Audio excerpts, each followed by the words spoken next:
Hi. I'm here to talk to you about why you should, or shouldn't, root your Android device. Why you should root your Android device. Android is based on the Linux kernel, so right from the start, tinkerers and power users were interested in gaining root access to make changes and graft on new features. In the early days, this was a fairly simple procedure on most devices. There were several apps and tools that could root almost any Android phone or tablet, and you'd be ready to truly master your device in mere minutes. As Android became more capable, the allure of rooting has diminished somewhat. It's also much harder and riskier than it used to be.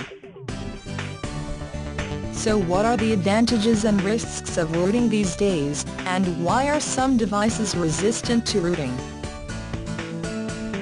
Let's see if we can't figure it out. The advantages of rooting. Gaining root access on Android is akin to running Windows as an administrator. You have full access to the system directory and can make changes to the way the OS operates. As part of rooting, you install Usage Manager. These tools are basically the gatekeeper of root access on your phone. When an app requests root, you have to approve it using the root manager.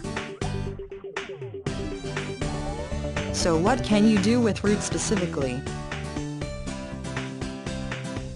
Let's say there's a system app that you really don't like seeing, but it can't be disabled through the standard method. With root you can run an app like Titanium Backup to delete or permanently hide the app. Titanium can also be used to manually back up all the data for an app or game so you can restore it to another phone. Want to change the way your device's CPU behaves or alter the system UI? Those also require root. Ad blocking software on Android needs root access as well. SuperSU Android has more built-in backup smarts than it once did, but having root access ensures you'll never lose anything again.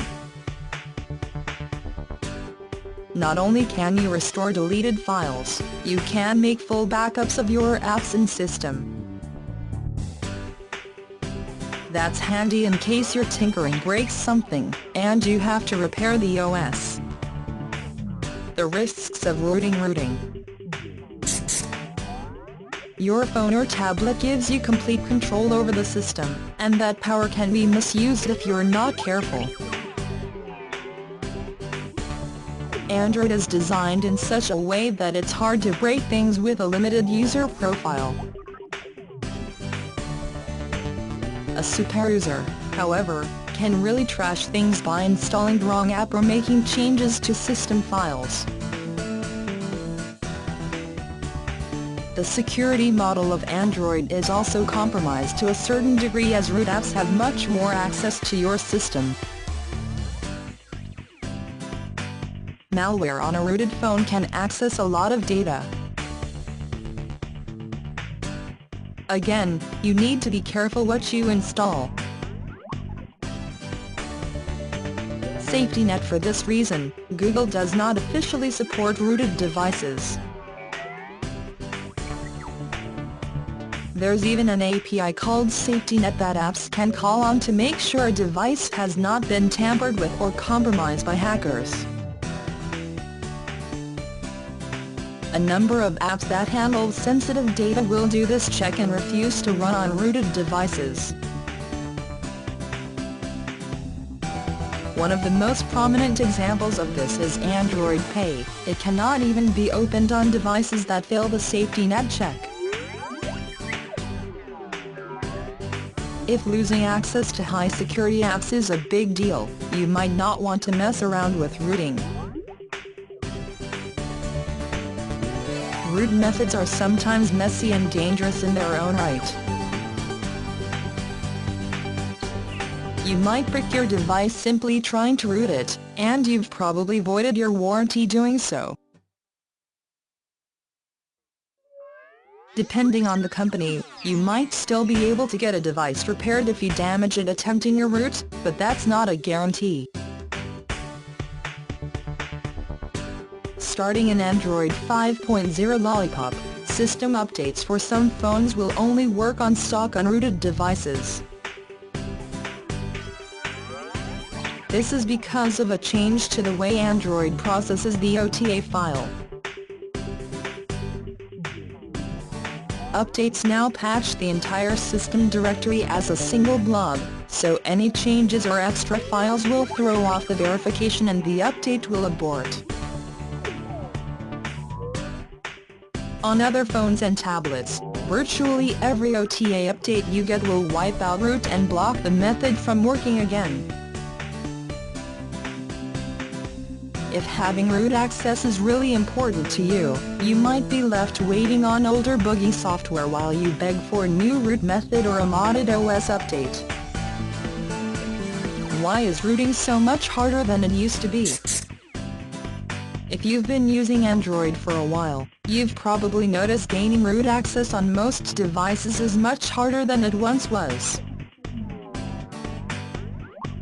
There were exploits years back that could root almost any Android device in a few minutes, but that's much less common now. The last essentially universal exploit was TOEL in mid-2014, but Google patched that rather quickly. The reason these exploits are patched so quickly now is that having active exploits on your system is actually a bad thing for most users. These are security holes that can be utilized by malware to take over a device remotely and steal data. Google and the device makers are being responsible when they shut down root methods after they are disclosed. After 2015 Stagifright issues, there are monthly security patches for some devices like the Pixel and Nexus phones. Carriers and OEMs are also better about rolling out these monthly patches on a semi-monthly basis to patch flaws. Sometimes, that includes root exploits. UASLRSKQ4TNMLG5SFXUJ Android is more secure, and it takes more work to break that security in a way that can grant root access. As a result of this cat-and-mouse game, root exploits are often pretty involved. You might have to push files to your device over USB, enter terminal commands, and flash modified files. The effort needed to find, test, and develop exploits of this nature is a big part of the reason some popular devices don't even have public root methods. That's not to say there aren't exploits in these devices, but they're far too valuable to be given away freely to the community. If you peruse XDA, you might come across one of the many root bounty threads where users pledge thousands of dollars to anyone who can offer a working root method for a phone. This works sometimes, but it's notoriously hard to collect on these bounties, and a few $1,000s isn't actually terribly much for a solid exploit. Anyone who does security testing and research on Android will tell you there's real demand for non-public exploits among security and forensics firms. A modder could make several times the theoretical value of a root bounty on XDA by selling an exploit to one of these companies. A universal exploit like we had back in the day could be worth tens of thousands easily. Most people just won't give that away for a pittance. So should you do it? If you're primarily interested in Android because you want to tinker, you should figure that in when you choose a phone. Don't get something hoping that root method will be released, because you might be waiting a long time for a messy exploit that gets patched right away. There are some devices that are relatively friendly to rooting, like Nexus and Pixel devices. Hope you found it useful. For more information please click the link in description.